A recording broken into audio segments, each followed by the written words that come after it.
Chapter 12, Mishnah 2. This Mishnah illustrates the following rule. The status of a kli that consists of several parts depends on its main part. If the main part can become tameh, so can the rest of the kli. But if the main part cannot become tameh, the rest of the kli cannot either. The Mishnah's examples concern metal hooks that are attached to wooden objects. The first example is a balanced scale used by a comber, i.e., someone who combs fibers of wool or linen to prepare them for spinning. This type of scale, which was portable, consisted of a long wooden rod with a ring close to one end. The ring, which acted as a pivot, diverted the rod into a short arm and a long arm. The comber would attach the fiber to be weighted to metal hooks that hang from the short arm close to the ring. A counterweight, heavy piece of metal, hanging from the longer arm could be moved until that arm could be moved along that arm until the rod is flat and not slanting up or down. The heavier the load, the farther the counterweight would have to be moved away from the pivot.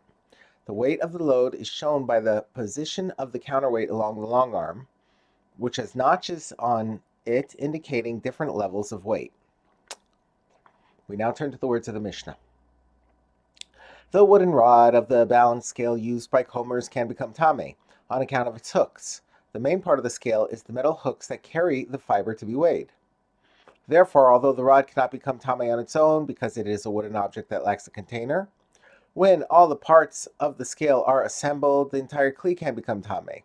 However, the rod of a scale used by homeowners cannot become tameh because there are no metal hooks attached to it. Rather, the object to be weighed is tied to the rod with a rope, which is not subject to tuma.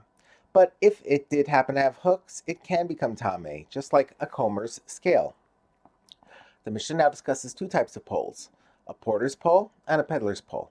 A porter would use a long wooden pole with a metal hook at each end on which he would hang his packages. He would balance the pole on his shoulder so that one package hangs in front of him and the other behind him. A peddler, a merchant who travels from place to place selling items such as perfume and spices, would also use a pole that rested on one shoulder and which had a hook at each end. However, the peddler's pole was slightly different in that the ends of his hooks were shaped as containers. Thus, instead of hanging his merchandise on hooks, he would place them in these containers. The hooks on the poles of porters are tahor, because the main part of a porter's pole is the pole itself, which cannot become tameh, because it is a wooden object that lacks a container. Thus, the hooks which are secondary to the pole cannot become tameh either. But the hooks on the poles of peddlers can become tameh.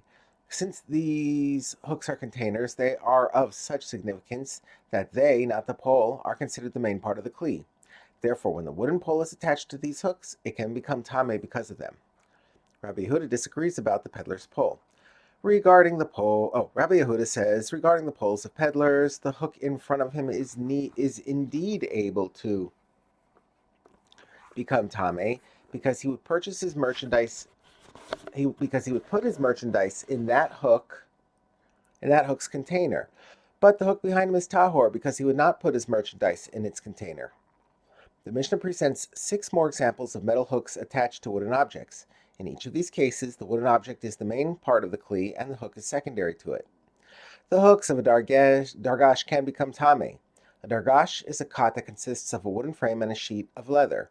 The leather sheet, which serves as the mattress, has cords extending from its edges that are tied to metal hooks in the wooden sides of the cot. The wooden frame, which is the main part of the dargash, can become tameh. Thus, the hooks can become tameh together with it. But the hooks of bed poles are tahor. These are 2 wooden poles, one standing at the head of the bed and the other at its foot.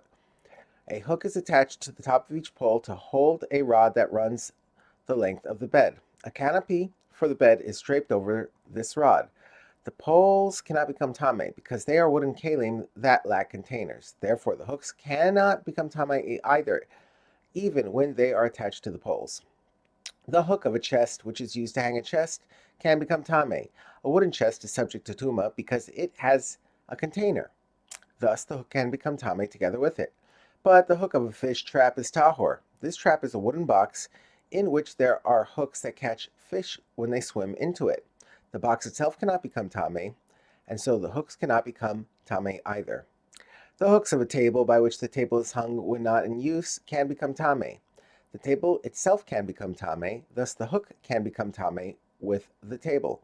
But the hook of a wooden menorah, which is used to hang the menorah, is tahor. The menorah itself cannot become tame, so neither can the hook that is attached to it. The Mishnah now cites the rule upon which the previous laws are based. This is a general rule. Any hook or similar item that does not have its own name, but is always described as part of something else, that is attached to something that can become tame, can also become tame. And any hook attached to something that is tahor is also tahor. And any hook on its own is tahor.